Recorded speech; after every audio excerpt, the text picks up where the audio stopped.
So you have attended a read and you love overlanding. You have plans to do it big on the trails and some super glamping. One ideas, tip, news and reviews, a podcast the first rate and here just for you. You don't have to think about it, join us and be about it. Something interesting we want to hear about it, come on let's talk about it.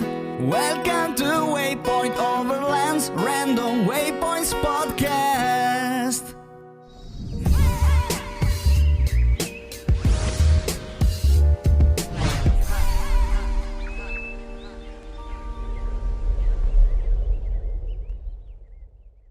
Sponsored by Midland, communication for every adventure, the industry leader in radio communication technology and innovation for over 50 years.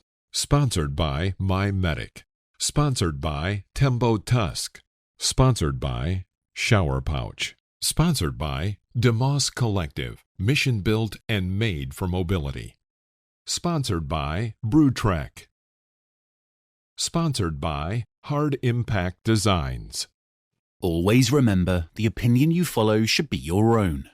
Just consider the things stated here to be a second opinion from a complete stranger online. What's up, Mike? Welcome back. Oh, Phil. Oh, welcome. Well, good to be back. Good to be back. Coming off of a rough week. So we're going to talk about that. So you're in the States now. I am in the States. I apologize in advance for you listeners out there.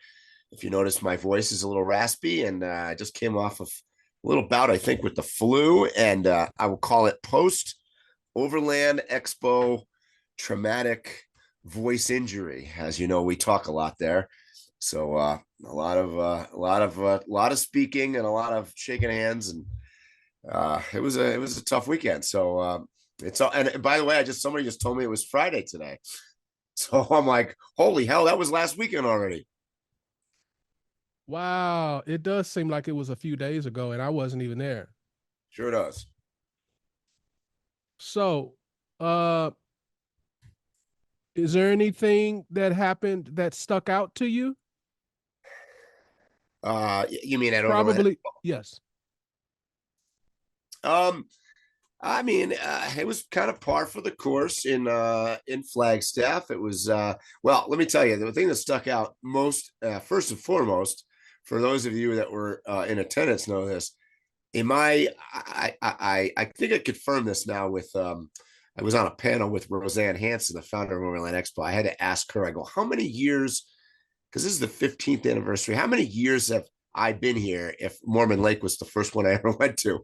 And so I think we've confirmed that this is my 13th year.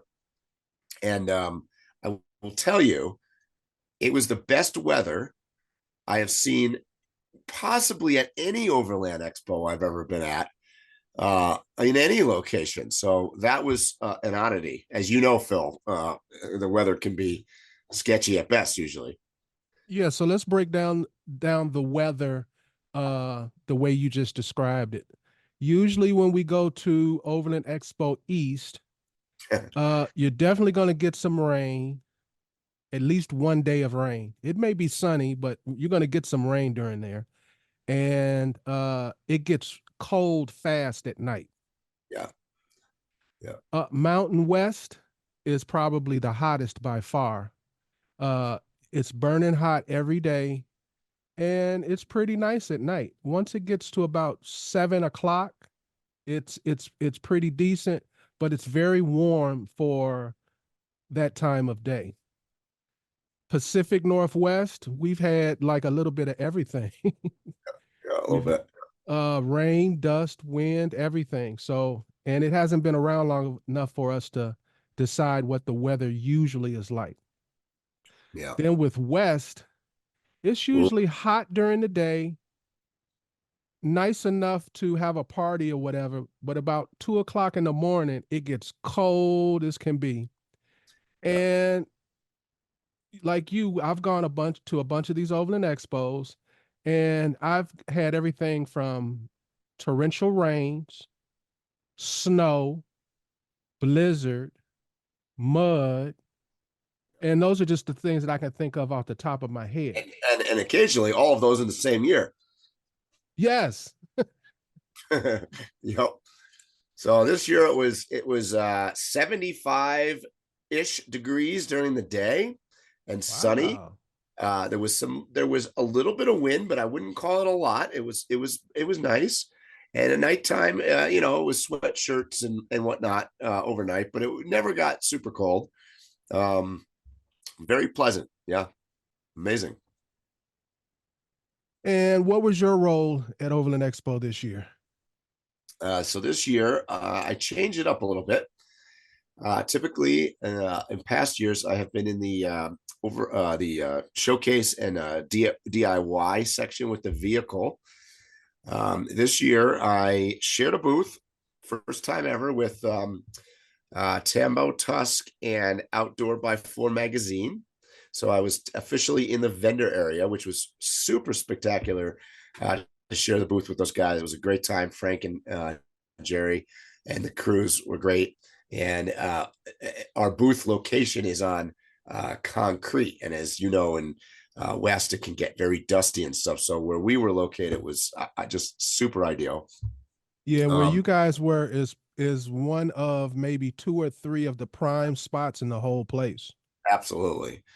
So let's back up just a little bit, because everybody who listens doesn't know the little details about Overland Expo. So Fred Ledwell is who? Outdoor by 4 magazine. Mm-hmm. And he is the publisher of that. So he was there in the booth. So basically what we did was we put 2 pretty big booths together, and that facilitated putting my truck in it. So we used my truck sort of as the backdrop and as a traction getter, because you got to remember, we're right by what's nice about that booth is right by the entrance where everybody comes in. So they basically walk down and you look over and you can see the truck. They come around the corner there. So that's where TEMBOTUSK and Outdoor by 4 magazine and I were. So it was a great location. Really, the traffic was amazing. We just got, it was very, very busy. Okay. And for just, I like to cover the details just in case someone new listening. TEMBOTUSK is the maker of the TEMBOTUSK. It's a way to cook. It's a sponsor of the show. Just wanted to cover that minor detail. Yeah. So I had a combined inundation of people, not only and thank you to everybody that stopped by. I had people coming to view the new truck because it was its debut at Overland Expo West. I was involved with the cooking on the Scuttle for Jerry and the gang at TEMBOTUSK. Frank and I did a bunch of stuff for Outdoor by 4 magazine and some shout outs, and we were giving away some prizes and whatnot, getting people registered. So I had all that. I had a number of Patreon supporters of mine come by, and obviously, I've got countless amounts of people coming by that follow me on YouTube and other social media. So it was super busy. And on top of that, Phil, I also was an instructor. So I was on 4 different classes over the weekend as well. So I was very busy. Let's just say that. So I've been in Fred's Outdoor X4 booth many times. I've been in Jerry TEMBOTUSK booth many times. I've been in the do-it-yourself with you many times. And you just named 3 of the most popular people to visit in the whole Overland Expo. So my question to you is, you guys working together, did it seem like it slowed things down? It sped things up? It was a whole different animal? What? I think us working together was great. I mean, it was one of the busiest corridors in the expo. I did for once, because I set time sort of windows where people could take tours of my truck during certain hours. So I did get an opportunity on Friday actually to walk around the venue, and I think I walked every single aisle up and down, which is probably the first. I very rarely get a chance to spend that much time walking around. we were definitely one of the busier scenes there for sure. Not that the whole thing wasn't busy as anything, but the numbers, I guess, came out this morning or yesterday. And it looks to me like they were just shy attendance of last year. It did not. I believe last year was 30,400 people in attendance, ticket paying people, and this year was 29,500. So I think they were 900 shy of last year's. What I saw from numbers. Yeah, and from my understanding, the exhibitors, there was a slight bump up. Yeah, I think there was a little bit more exhibitors, and I will tell you, Friday and Saturday were busy, extremely busy. Friday in particular was far busier than I've ever seen it. Sunday was a slow day. I think, to be honest, I think after Saturday they probably anticipated they were going to set a new record, and then Sunday was, I would say Sunday was a much quieter day than I would have anticipated, particularly since the weather was good. So the numbers are attendees 29,500, registered exhibitors 415, 119 presenters, trainers, and VIPs, over 100 journalists and 42 staff, 318 classes, seminars, demos, and activities. So this place was rocking. It was definitely rocking, and that's not counting all the after-hour parties and the happy hours and the moto party that I got to attend on Friday night, and just a whole mess of stuff going on. I'm looking at the numbers and I'm thinking, I'm like, that's bigger than a Michael Jackson concert. That's a Michael Jackson concert that lasted 3 days. Yeah, that's what it felt like, which is why I don't have much of a voice right now. I heard you cooked at the TEMBOTUSK Outdoor X4 Drive the Globe exhibit or booth. Yes, we did. Yes, we sure did. How many times did you cook? Well, officially on live, I did it once, but we were cooking. Oh, I don't know how many times. Quite a few. We cook a lot, and we had guests coming over to cook almost every hour on the Scottle. So there was a lot of fun. So for the audience, tell what your meal was. Candy already told me what you made, and I saw it on Instagram. You can go look on Instagram and actually see you cooking for those who are curious. Yeah, Candy was my sous chef for that. We kind of raided the refrigerator, quite honestly, which, by the way, is what I wanted to show people. Is that what you can do, right? Because I live full time on the road and cook on the thing all the time, and I don't always have a lot of plans. So I was kind of the fill-in when all the celebrity chefs, in between. So I said, Jerry, I'll take that slot. We can do that. So we rummaged the refrigerator. So it turned out that we made I'm going to call it a Cajun meat lovers spicy rice dish. So we used like spicy sausage and chicken and bacon and, oh God, I don't know what else, egg and some dirty rice. And it was a winner. I'll tell you, it was one of the better rice dishes I've done on that Scottle in quite some time. Well, I've eaten your rice dish many times. I heard there were some special meats in this particular one. There was some good meat in this one. Yep, this was a good one. And by the way, there was a lot of great. There were a lot of great chefs that came over. Marco came over and did his. Oh God, he had a Wagyu beef sliders that he did. Wow, that was amazing too. There was a number of different people that came. Oh, they did deep fried Oreos. We had all sorts of stuff going on there. Oh yeah. Okay. As far as, let's go into some gear a little bit. Was there any gear or vehicle that stood out to you for any reason, good or bad? Things I noticed just off the top of my head. Because I'm new to the States, I just came back from Mexico. I saw my first Tesla Cybertruck was there at Expo. The new Gen 6 4Runner was there at Expo, so I got to see that in person. Um, it was inundated. And when I say inundated, I mean inundated with INEOS Grenadiers. There were there were hundreds of them there. And I didn't even know that they made a pickup. Did you know that, Phil? I didn't even know they had that. They had a pickup Yes. one there. Yeah. So I got to see those. They were all over the place. So from a truck perspective, that's what I saw. Gear wise, this is from talking to some vendors, and you and I have talked about this on other podcasts. The state of the economy in the U.S. And maybe the softness and the softening of the expensive overland market. I saw more. I'm going to call it lower priced merchandising going on than I have in other expos. So I'll let me give you an example. Even at in my booth partners, which was super fantastic. TEMBOTUSK had hats and T-shirts and coasters and cool swagwear that in past shows you didn't see as many vendors doing that. You saw mostly just high-priced ticket items of stuff.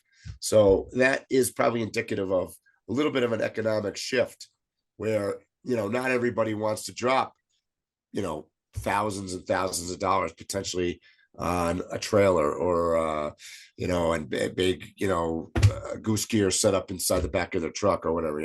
So you see there was a little bit more merchandising going on.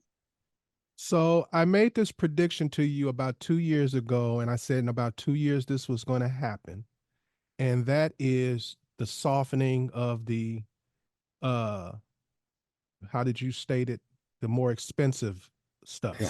Yeah. Do you think it's what I said? I think it's basically, it is the economy, but not in the way it's being described. It's not that people are just tired of buying expensive stuff.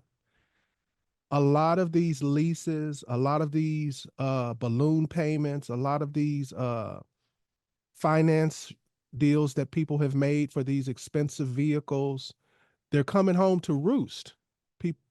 I believe that's what's happening. I believe that's what the softening is.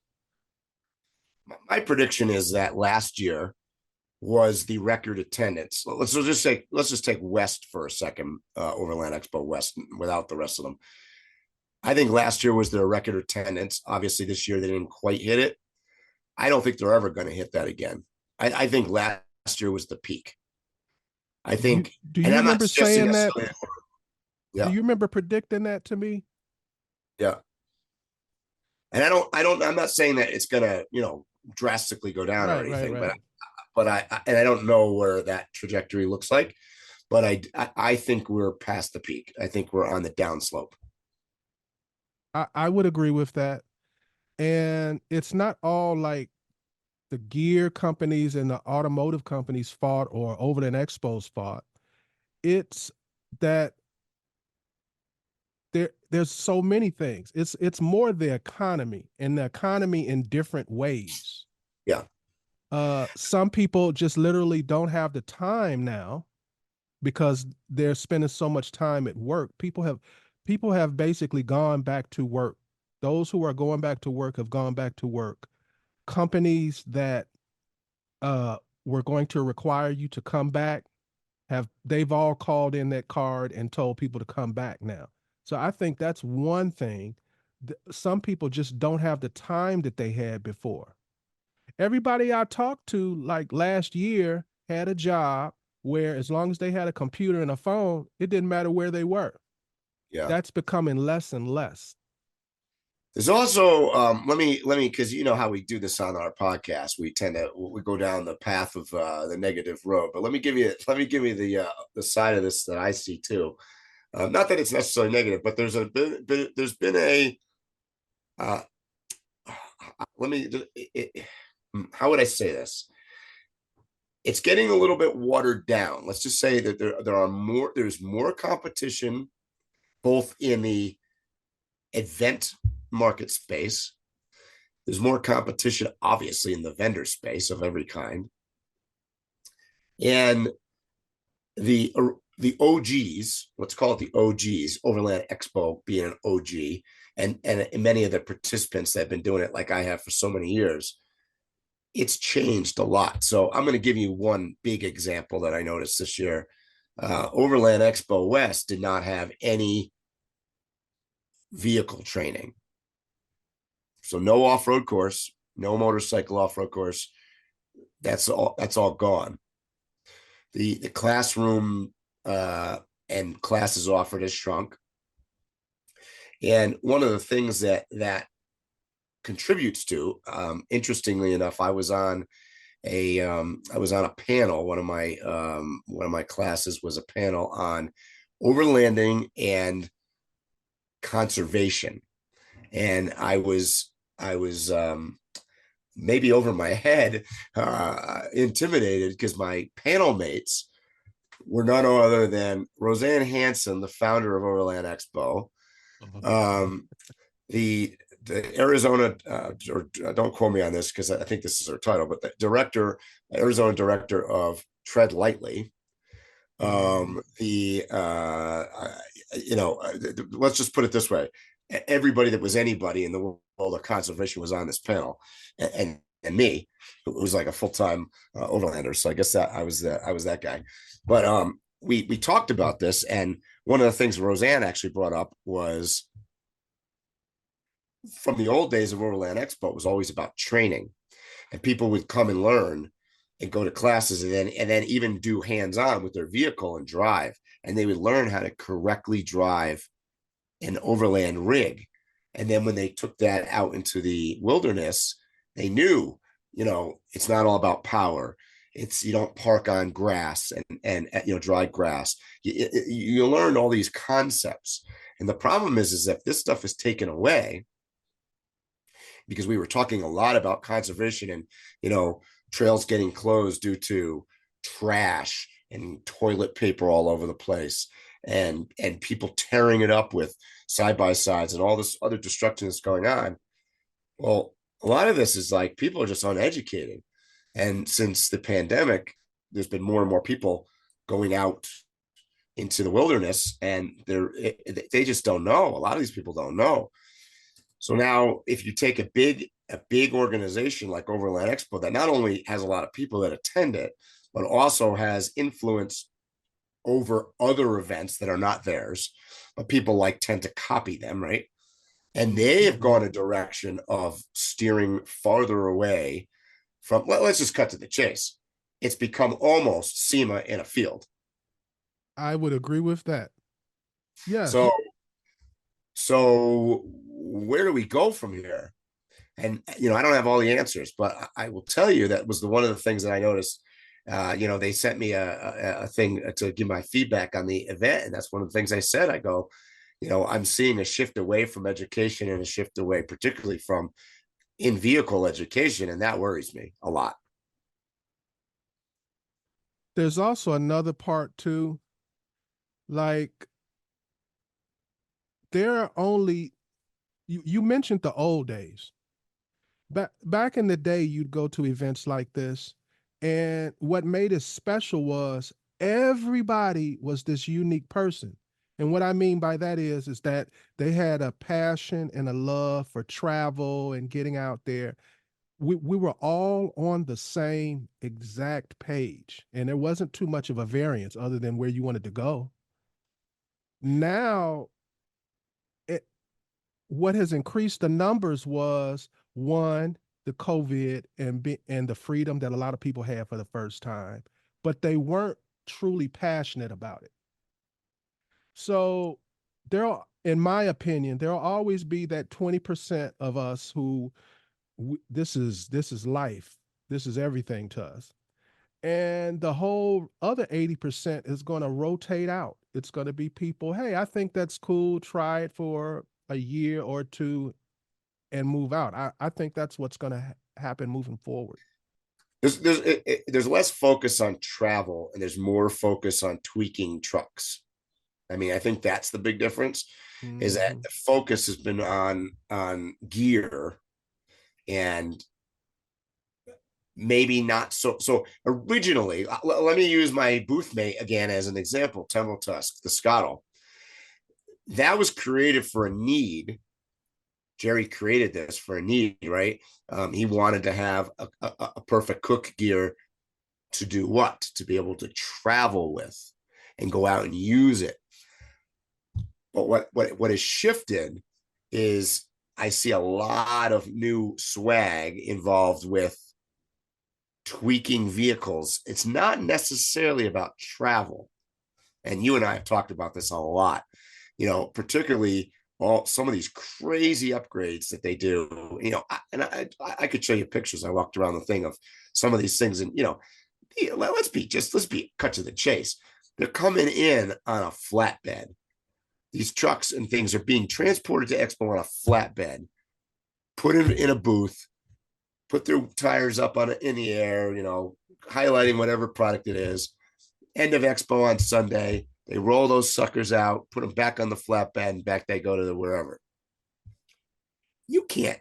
I mean, the reason they come in on flatbeds, you can't drive the freaking thing anywhere. Right. It ain't made to travel.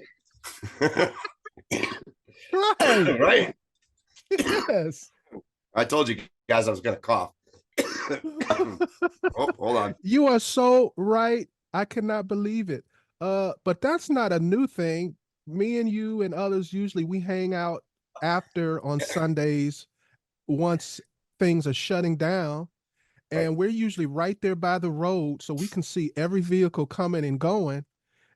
And we see very few single vehicles driving past. We see flatbeds. Yep. We've even seen like 16-wheelers. And that's why I say that it's become more SEMA. So, and I'm not dissing SEMA. I've been to SEMA. What is SEMA for? SEMA is a product show to debut things that may never happen. Some of it's fantasy, but it's to show cool, new, innovative things, which by definition is how we progress, right? This is how we move forward. Those are not necessarily for travel, right? They're not time-proven things. So when you take a show that has always been about proven things, where you got people that have traveled the world with proven vehicles and proven motorcycles and proven sets of gear, and we all share, our love of adventure and whatnot, and that comes together and that becomes a show, and then it morphs into what's more like SEMA, where I saw lots of people out there with brand new products. Try this thing. It's like, great, but it's never been tested other than loading the truck onto the semi rig. And then and many of these things are going to, let's be honest, are going to drive to Walmart. They're going to look shiny and clean all the time. And they're never actually going to go anywhere. God forbid a national park, and certainly not out of the country, or certainly not, like a Patty Upton and go through the Darien Gap. They're not going to do any of these things. So it was interesting. Funny. I mentioned Patty Upton. She's in the Guinness Book of World Records for going around the world, going through the Darien Gap with her husband in a Jeep. And a buddy of mine was setting her up in the showcase vehicle section this year, and he drove the Jeep from, and you know how it's laid out in Flagstaff there, that it was parked over by, like, I don't know where the off-roading used to be, and he had to move it to the thing. So we're talking about, maybe a quarter of a mile. He drives the Jeep from over there, comes around, puts in showcase. He gets out. I go, how's that thing? He goes, dude, I'm hurting just coming from the parking lot. He goes, I can't even imagine driving this thing into downtown Flagstaff, let alone around the world. That's badass, and just the comparison between that thing and these things that they're loading on a flatbed. Right. There, my friends, is the change. And that's what I'm talking about. They had no gear whatsoever. Unfortunately, this evolution was inevitable. Yeah. Like I said, there's a finite amount of people who are into what we're into. And if you want to increase your customer base, you're going to have to appeal to them.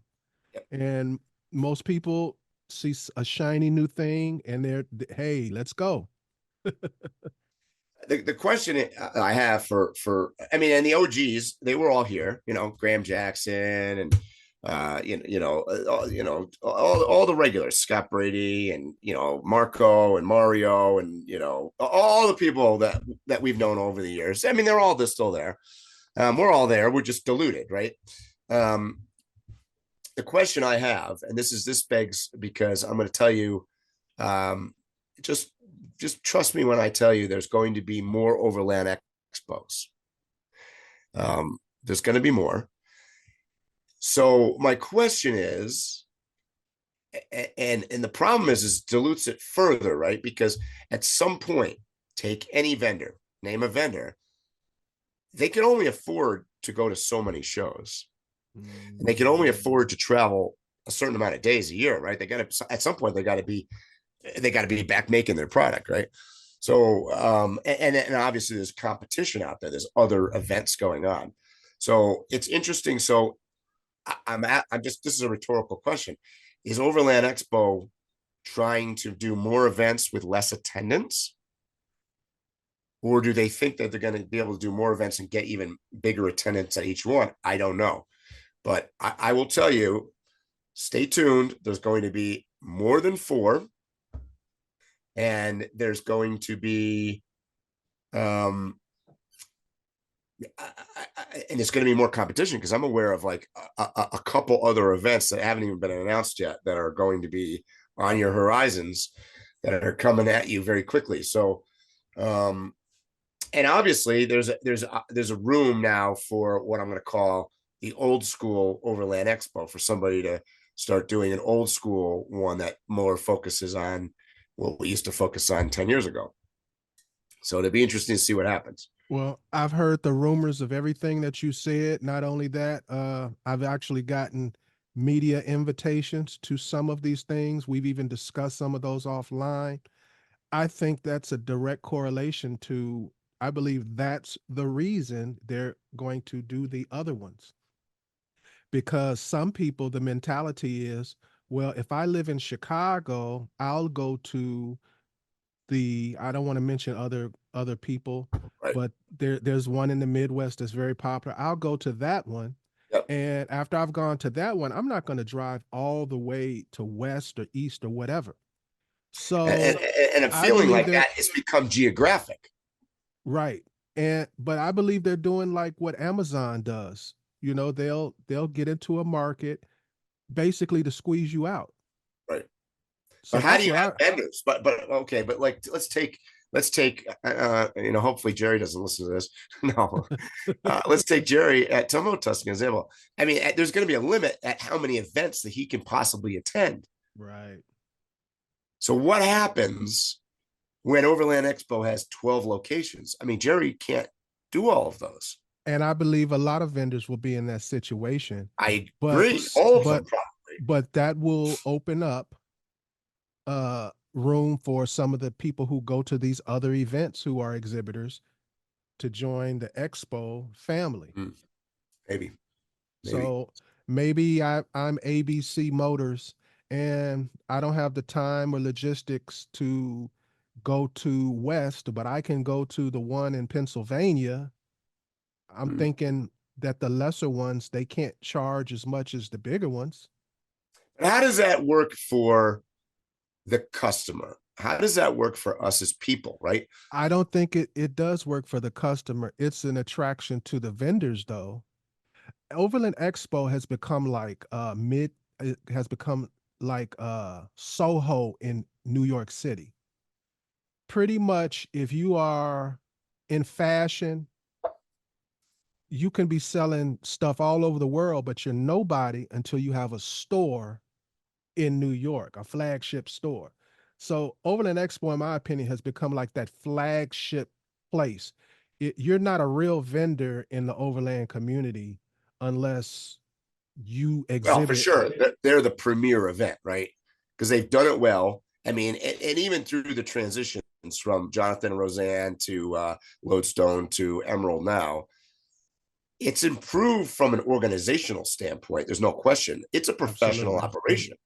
I mean, I'm not dissing the operation at all. And quite frankly, they're doing what makes money, which also makes sense. It's a business. So I don't have anything against it. I'm just I'm just talking out loud here I'm trying to put my attendee hat on. Not even as an instructor or as a vendor. What about the attendee? What do you think is the best for them? Well, like you said, the key is they are a business. So every guest that I have on the trajectory of what's going on, I'm basing off case studies of other businesses and how things generally go. So another possibility is a lot of times when companies go into a fast, rapid growth mode, it's not because they see the growth. It's they're trying to make themselves the fat, juicy pig that everybody wants to bite. So Expo has been sold, twice already.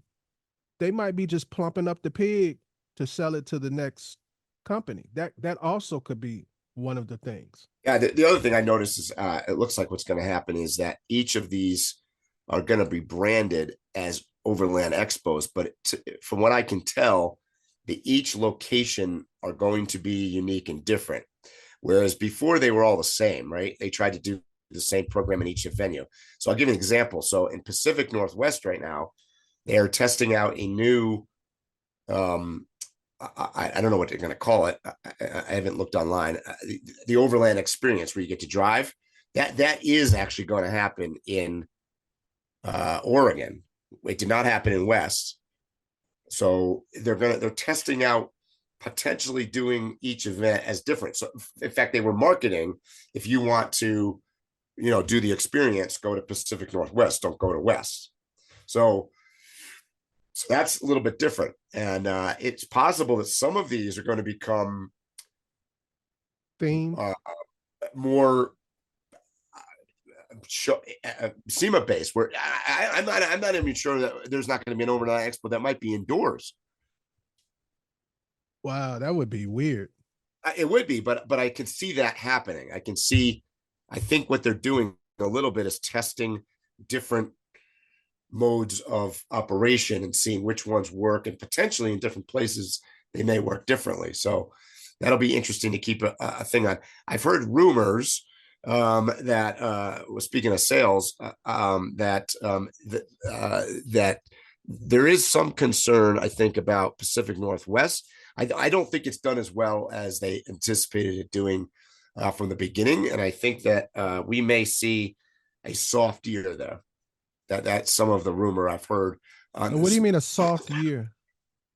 Attendance wise, both attendance and just in general. And I don't know that could mean attendance from people coming by day, but also it's one of the things I think from talking to the vendors, and I think maybe Overland Expo didn't anticipate as much, although that is a great area for you and I, and it is probably a premier area for travel.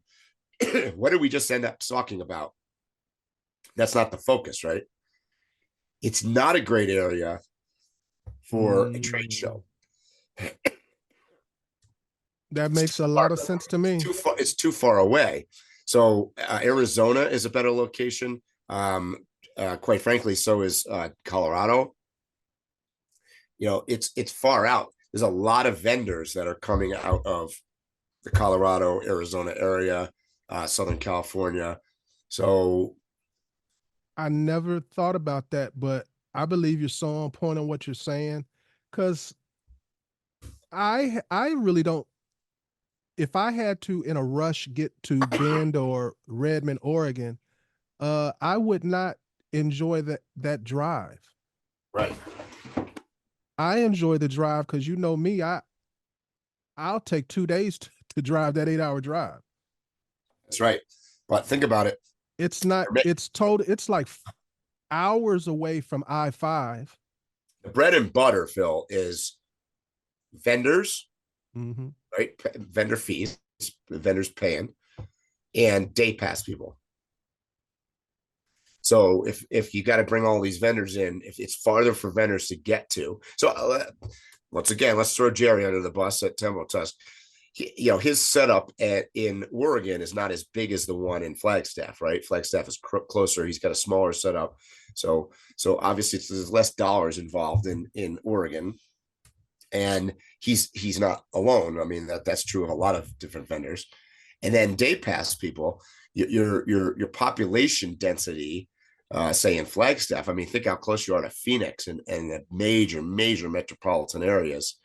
Your day pass people coming in, there's more people.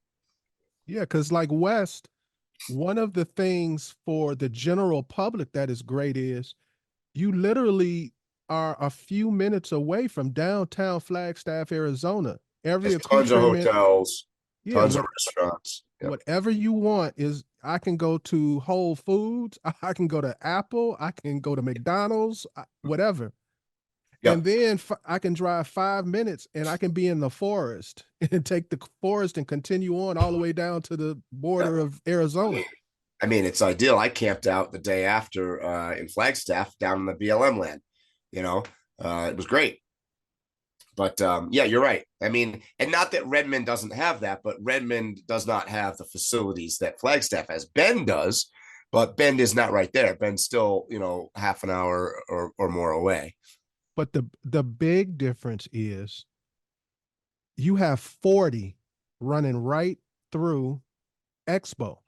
Yeah. Like I said, Pacific Northwest, the major highway is I-5, and that's hours away. Hours away, yeah. By at some point, depending upon where you're coming from, you're taking one-lane highways. Yeah. If you're in California and you say, I'm not taking I-95, I'm taking 395 and right. come up, portions of that are single lane highway. Yeah, exactly.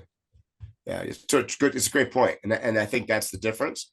So it'll be interesting to see if, Overland Expo #2, which is coming up in 5 weeks from now. I'm super curious to see what their numbers are this year compared to last year. Even more curious than I was about West. And I will tell you, halfway through Friday, at West, I was like, oh, it's going to be pretty similar to the year before. And it came out pretty similar. So I don't think that they should get rid of Pacific Northwest if the numbers don't jive. I just think the venue needs to change. Like I don't know. I mean, I think the venue's great. No, I don't mean because of the actual venue. I mean because they need to find a venue that's closer to like the highway, closer to a major airport.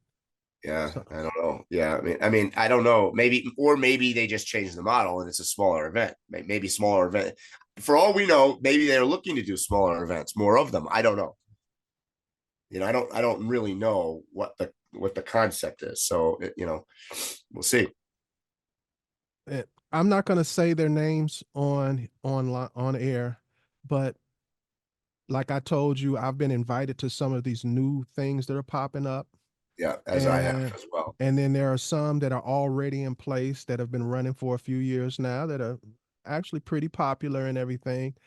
And I believe that if Expo does what you're saying that they're going to do, they will squeeze a few of these guys out, especially. Or buy them.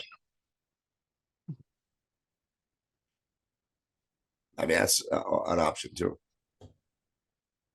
That makes sense. That makes sense. So, Mike, I think that Pacific Northwest is going to have a record number, and even though I agree with everything that you said. Okay. And the only reason is because the Pacific Northwest is so thirsty for events like this that I believe that we in the region are going to so heavily support it that it will have great numbers. Well, I'm going to agree with you. You know why? Because the truck that's sitting right behind me is going to debut at Pacific Northwest in the Storyteller Pavilion by the Classrooms. So come see it. It's your chance to see that in Oregon. So we're going to be packed just for that. So we keep talking about Pacific Northwest. I guess we should go ahead and give it's June 28th through 30th. at the Deschutes County Expo Center in Redmond, Oregon. That is correct. That is right. It's about 5 And weeks. we will both be there. I can't speak for Mike, but Pacific Northwest one is my favorite out of all of the expos. I got to agree with you there, Phil. I mean, I love the venue. I love the area. I personally like it a little bit less of a hectic scenario that Flagstaff is. Flagstaff is just chaos. So I like it. I love it. If you're the kind of person who you get in your car, you stay at a hotel, then you drive to Flagstaff and you stay at a hotel and then you drive in, and if you're that type of person, then you probably won't benefit from going to Pacific Northwest the most. But if you're the type like us who we get there a few days earlier, we may have actually been on a trip or a journey, and this is just one of the waypoints along the way. I think Overland Expo Pacific Northwest is the most ideal one, because like the last year that we hooked up and you drove through all of Oregon, you would have never had that experience going to any of the other events. Oh, for sure. And there's so much to do afterwards. So if you're looking for not just to go to Expo, because some people make it a trip. That's how I even came upon Overland Expos. It was just a place to go on a much bigger trip. Yep. If you're on that note, I would give you the other side too. I mean, if you want to fly into it, the airport is like right on the other side of the venue. There's a hotel across the street. I know. There's a hotel right there attached to the other side of the venue. I mean, you could fly in, not rent a car, and go and be fine too. And I just thought about it. You actually did that. I did last year. Yep. That's how we saw. We were in the hotel and the parking lot was full of flatbeds. That's right. Yep. But this year I will be there with the truck. I understand bringing your showpiece on a flatbed. You want to keep it clean. You don't want it to break down on the way. But I agree with what you said. The majority of them are not roadworthy. No. It's different. Yep. So, Mike, I know this was hard on you. You were sick this week. You just finished the expo. You probably wore out. So thanks for doing the podcast on such a short notice. It's good to be back. I was going to talk about the INEOS Grenadier, but I think in our last podcast, we covered just about whatever you could cover about the INEOS Grenadier. But I do have one question. What was the response to it from what you saw? Oh, I think the response is great. I will tell you that most of the rigs that were there are owned by vendors. So almost all the vendors, like Overland Gear Guy, a good example of this, bought one, to promo his business, whatever. I think that's pretty. There's going to be a lot of stuff built around it, so that makes it a valuable vehicle to get, because there's going to be a lot of upgrades that you can do to it. Very similar to the old Defenders. So I think the response was very good. I think the thing is super cool, if you ask me. I mean, it's got a few challenges to it, certainly, but to just the rear doors, the way they open and stuff, I think that thing is cool. I really like it. Okay, Mike, I'm going to let you go, but I want to tell the people what I plan for us to talk about in our next conversation in the podcast. Next time you see us guys talking together, we're going to cover in detail the differences. And if you're a person that's interested in overlanding and getting a vehicle, between getting a vehicle that's bought, built, or built by someone else. That's a great conversation. I know you guys had that conversation at Overland Expo. I would like to take it online and expound upon it. So, because I think out of all of the decisions, that's probably the second or third most important decision you're going to make in your overlanding journey. Agreed. So I Good said podcast, second, so and stay tuned, guys. I said second, so you didn't doubt me. What would you put it first? Just go and do it.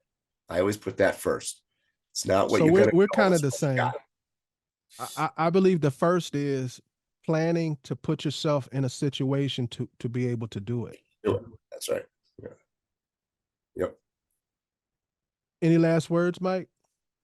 No, good to be back. Glad to be talking to you guys. Glad to actually have at least 60% of my voice. And we'll see you all here on the podcast next week. So it sounds like Overland Expo West was another success. It sounds like it was fun and it was worth going to. You know what I'm going to say?